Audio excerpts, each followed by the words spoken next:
Hey there friends, Dibs again. I wanted to get out to the range today and do a little shooting. Give you guys a look at a couple of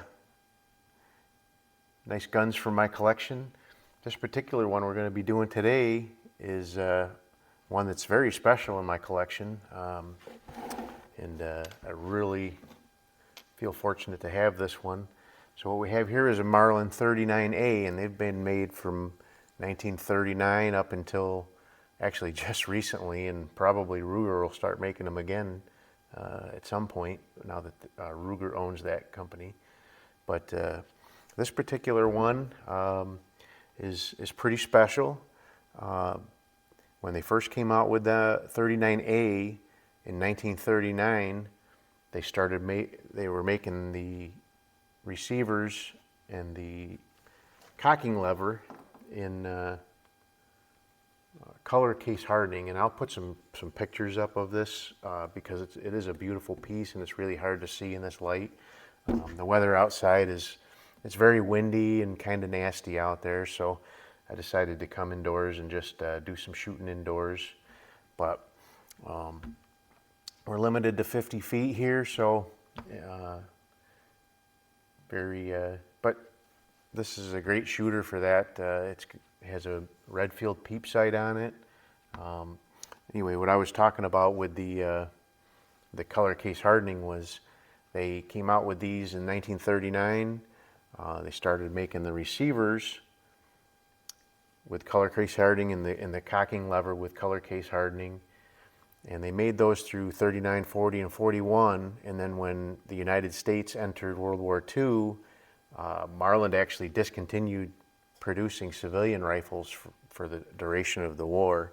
And so when they resumed production in 1946, I believe, they started making all the guns that were subsequently made after that were made blued, just everything's blued. So they're very nice rifles afterwards. I've had a couple of them, but this one, by their date code, this one actually is a 1941 vintage, and the color case hardening on it isn't perfect, but it is in very good condition. So I did take a few shots with it before I started the camera up just to check zero. It was hitting a little low. I turned it up a couple of clicks and got it right in, dialed right in pretty good. So I'm going to shoot. I've got I think 9 rounds still left in the tube here, so I'll shoot a few off the rest just to take me out of the equation, and then I'll shoot at another bullseye with shooting offhand to see what I can do with it offhand. So it is a very cool gun. I picked it up. I've had this one for quite a few years now, several years.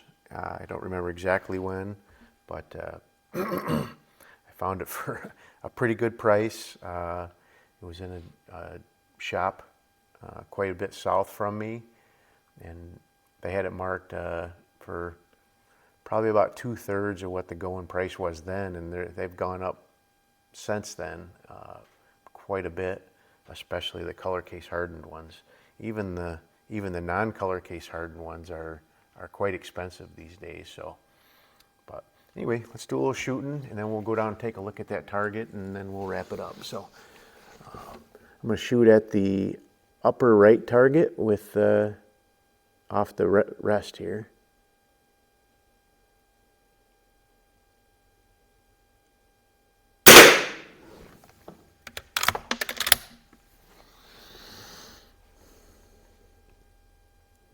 The action on these are really nice. They're very smooth as long as you keep them clean.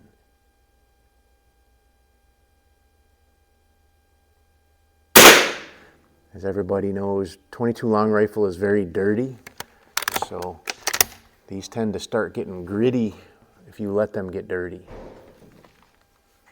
Oh, somebody's coming in. Stand by. Alrighty, friends. Yeah, it was my friend Scott. He just stopped by. They're doing a remodel out in the main meeting area, and he wanted to see how things were going. So, all right, let's get back to it. So I shot 2 shots so far off the rest. Gonna do 2 more off the rest here, and then we'll do handful off the from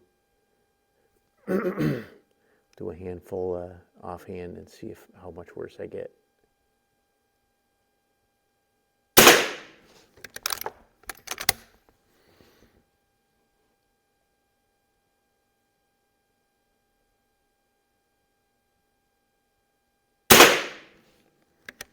All right, so like I said, that is the upper right-hand target.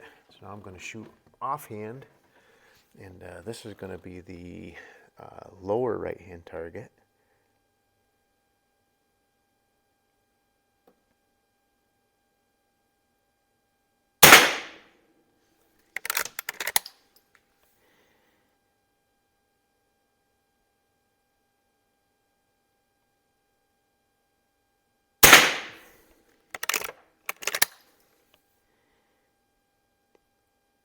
Such a nice little gun.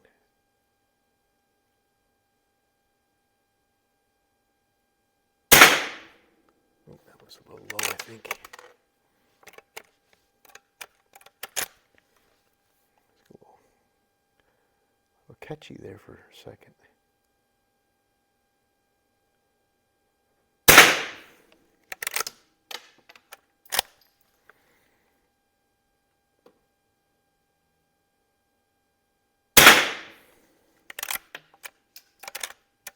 Okay, so that was the last one.